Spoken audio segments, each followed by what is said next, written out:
au-delà de la politique, il a parlé un petit peu de sa forme hier en conférence de presse et c'était pas super rassurant. Écoutez. Je préfère avoir la tête que les jambes. Si tu as les deux, c'est le mieux et j'espère avoir les deux. Pour l'instant, ce qui est sûr, c'est que j'ai la tête et demain, on verra si j'ai aussi les jambes. Donc, le plus important, c'est d'être connecté et d'être pleinement investi dans la mission qu'on a, qui est de gagner ce premier match. C'est assez inquiétant ce qu'il dit, finalement. En tout cas, c'est la récurrence, moi, du fait qu'il insiste sur le mal-être qu'il a pu avoir auparavant et le fait que là, désormais, il est épanoui. Il n'arrive pas à passer à autre chose. En tout cas, il le souligne souvent et il ne se cache pas effectivement des incertitudes que lui-même semble avoir sur son état physique, puisqu'il n'est pas en mesure de nous dire le traditionnel, je suis à 100%, je suis physiquement, encore une fois. Donc, ouais, en tout cas, je ne sais pas si c'est une inquiétude, mais il y a une véritable inconnue sur cette dimension-là. Et quand on connaît sa prépondérance dans le jeu, ça fait partie effectivement des petites zones d'ombre qu'on a sur cette équipe de France avant son entrée dans l'Euro. C'est sa gestion au PSG qui pose problème aujourd'hui sur son état physique. En tout cas, c'est lui qui le dit souvent en conférence de presse depuis le début du Rassemblement des Bleus. Effectivement, on est face à quelqu'un dont le physique est scruté depuis des années. Il se connaît par cœur, le staff médical le connaît par cœur. C'est un marathon, vous l'avez dit tout à l'heure, Virginie, c'est aussi un marathon pour les joueurs, un Euro. Donc c'est un premier match, il ne sera pas à 100% ce soir. Le but n'est pas qu'il soit à 100% ce soir, mais qu'il soit à 100% plus tard dans la compétition. Peut-être que ça ne serait pas surprenant de ne pas le voir jouer 90 minutes ce soir en fonction du match, en fonction de ses sensations à lui. Il n'a joué que 20 ou 30 minutes face au Canada. Voilà, on est face à un joueur qui n'est pas à 100% de son aptitude physique ce soir, ça c'est certain. Olivier, tu en penses quoi ?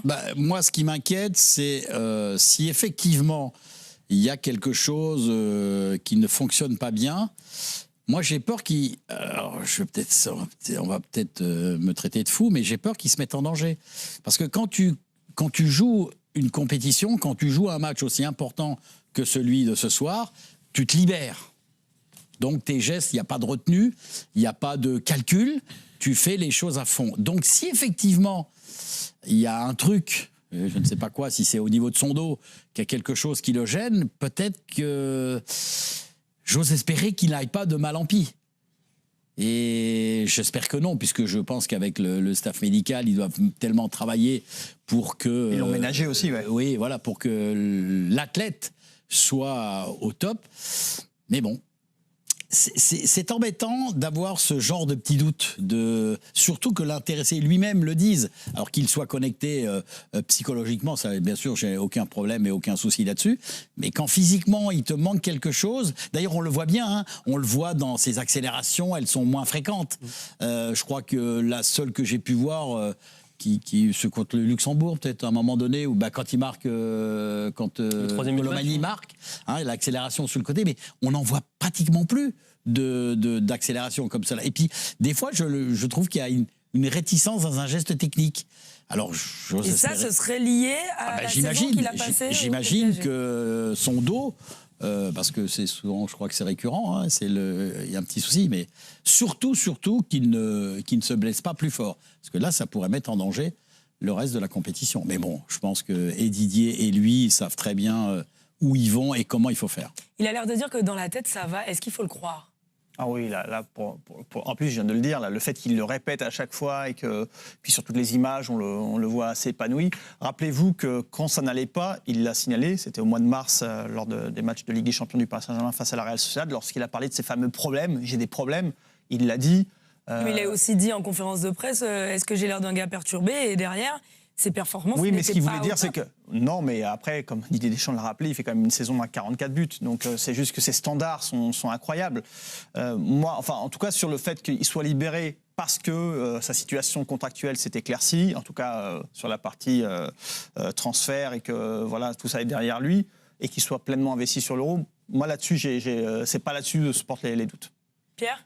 Non, aucun doute aussi. Il a le brassard de capitaine. Il veut effacer la déception de l'Euro 2021 où il avait été, comme d'autres, mais lui aussi un peu fautif avec son tir au but manqué contre la Suisse en huitième de finale. Il a toujours dans un coin de la tête le ballon d'or. Il veut gagner l'Euro qu'il n'a jamais gagné pour garnir son palmarès. Il sait que c'est un leader incontestable et incontesté de son équipe. Il est face à une génération qui le respecte énormément. Il a du poids dans le vestiaire. Il s'entend bien avec les autres leaders de l'équipe comme Antoine Griezmann. Voilà, très franchement, qu'il soit bien dans la tête, j'en ai absolument aucun doute. France-Autriche. C'est le match vraiment qui est attendu. Donc là, on a vu les déclarations de Kylian Mbappé qui s'est dit que voilà, il préfère être mieux dans la tête qu'avec les jambes. Mais après, il a dit qu'il veut qu'il soit aussi en jambes parce que Kylian Mbappé, c'est un athlète, tout le monde le sait. Kylian Mbappé, c'est un joueur qui court et qui est percuté. Donc, vraiment, là, il est bien dans sa tête, bien sûr, parce que il vient de passer au Real Madrid, donc il vient de réaliser une de ses rêves. Donc, jouer avec le Real Madrid, donc c'était le rêve de Kylian Mbappé, ça tout le monde le sait. Donc là, Kylian Mbappé vient de rejoindre l'équipe de France pour cet Euro. Est-ce qu'il est prêt? Est-ce qu'il est prêt mentalement? Est-ce qu'il est prêt physiquement? Donc il y a beaucoup de chroniqueurs qui critiquent Kylian Mbappé en se disant que là maintenant, il n'a plus les mêmes jambes qu'il avait avant. Certes, c'est vrai, mais Kylian Mbappé, ça reste un grand joueur. Donc il est actuellement, il va se transformer. Il va se transformer pour être un avant-centre parce que le côté maintenant, c'est un peu compliqué pour lui.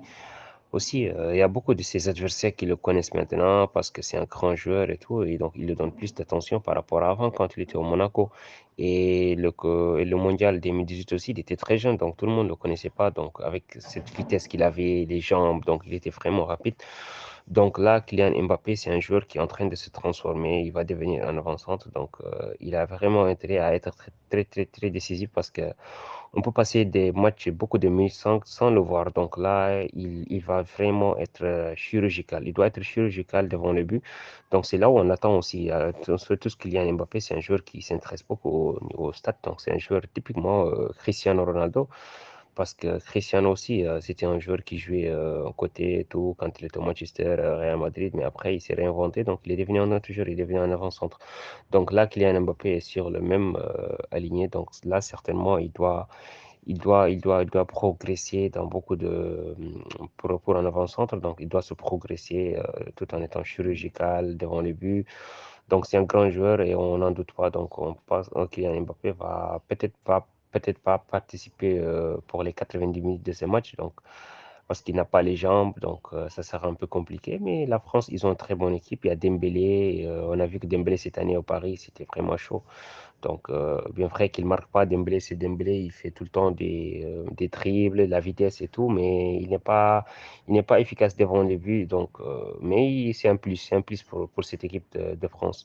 Il y a aussi Kolo Muani qui a marqué le dernier match de l'équipe de France, mais Kolo Muani, on sait tous que voilà, c'est un joueur qui est là pour la rotation, mais ce ne sera pas le jeu qu'on s'attend vraiment pour délivrer cette équipe de France parce que on sait aussi qu'il y a Olivier Giroud, donc là, c'est l'attaquant le plus fort au niveau de cette équipe française. Donc, ça sera vraiment un match très, très disputé entre cette équipe autrichienne aussi, qui n'est pas sous-estimée parce que on sait tous qu'Autriche et la Suisse, et donc ce sont des équipes émergentes, des équipes sous-cotées.